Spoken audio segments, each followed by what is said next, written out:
So as I think about the environment that most of you are working in, for the majority of you, you're in corporate environments, although a lot of you are entrepreneurs as well.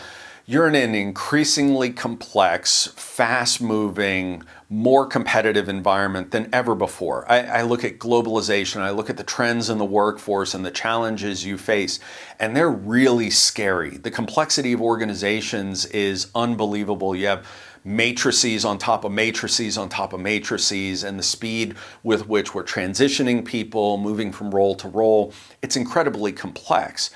Maxims can be a really powerful tool to help you be more effective in those environments because it drives to the heart of being authentic, to getting to know one another, to getting to trust the people you're working with, set your standards quickly and clearly.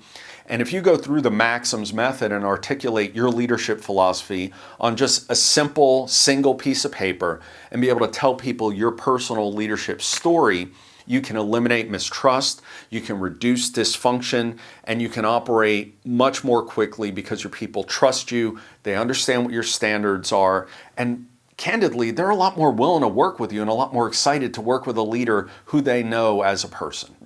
When we ask folks to lead the thinking, we're asking you to set vision, set strategy, come up with new ideas, and all these buzzwords around think outside the box and push the envelope, they're a bunch of BS when you really take a step back and say, what does that actually mean? So when I look at leading the thinking, one of the things that I've always asked, and I learned it a long time ago from a great boss of mine, is I ask why 5 times. That's the maxim. Why, why?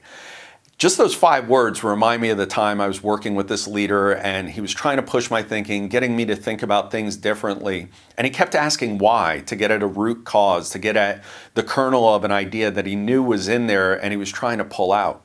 And I learned if I ask why 5 times, innovative ideas come out. So for me, a way that I force myself to lead the thinking is I just ask why 5 times. When I'm confronted with a problem, I go to the 5 whys, I go to that maxim, and it helps me generate those big ideas and lead the thinking for my organization.